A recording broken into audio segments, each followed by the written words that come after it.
sini ada yang menjabat sebagai tukang kue juga nggak sih? Kalian sebagai pejabat tukang kue pernah nggak menemukan customer yang begini nih? Mbak, aku order kue ya. Misalkan aku mau order lemper ya, lemper abon. Harganya berapa ya? Kalau lemper ayam harganya berapa ya? Oh ya udah aku pesen deh Mbak. Tapi kalau bisa yang enak ya Mbak ya.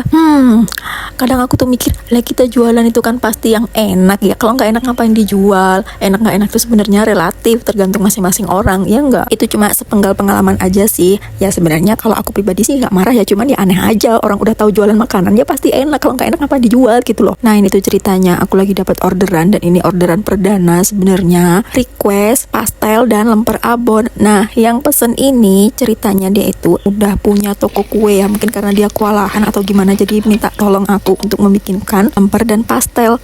Jujur aja ya, aku tuh sebenarnya kalau diorderin orang yang sama-sama pedagang kue atau bahkan udah senior itu sebenarnya deg-degan loh. Kenapa coba? Ya karena ada rasa khawatir aja, takutnya atau khawatirnya itu gak sesuai dengan level dia atau kualitasnya beda lah gitu. Jadi aku tuh kalau diorderin sama tukang kue atau bahkan yang udah senior itu ya ada rasa deg-degan. Apalagi beliau juga berpesan, Mbak tolong bikin sepantas mungkin ya, atau pokoknya dikemas sepantas mungkin lah ya, karena ini tuh untuk suguhan para pejabat.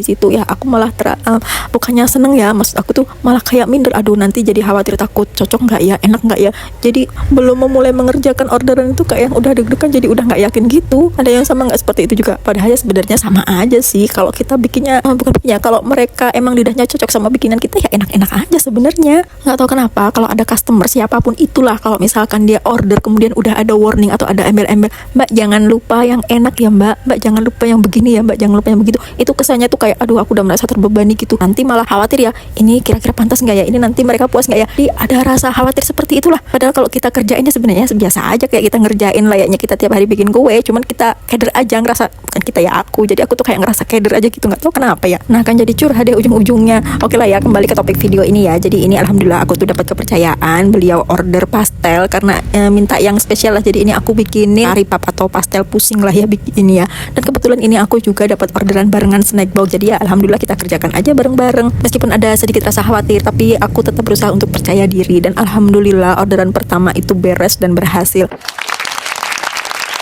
Yang bikin seneng itu besoknya pesen lagi kue yang lain ya, alhamdulillah sampai sekarang meskipun nggak setiap hari ya, kalau ada acara-acara itu sekiranya kuenya itu bisa kita bikin, beliau mempercayakan untuk melibatkan kita. Sebenarnya dari video ini aku tuh pengen berbagi pengalaman aja ya, kalau sebenarnya kekhawatiran kita itu hanya ya kekhawatiran kita aja. Kalau kita ngejalaninnya enjoy karena memang kita sudah ahli di bidang itu, ya udah kita jalani aja, nggak usah ada rasa khawatir. Kalau menurut kalian gimana nih sesama tukang kue? Ada yang pengalaman seperti ini juga nggak? Atau mungkin ada pengalaman lain yang lebih menarik lagi? Boleh dong kita sharing-sharing.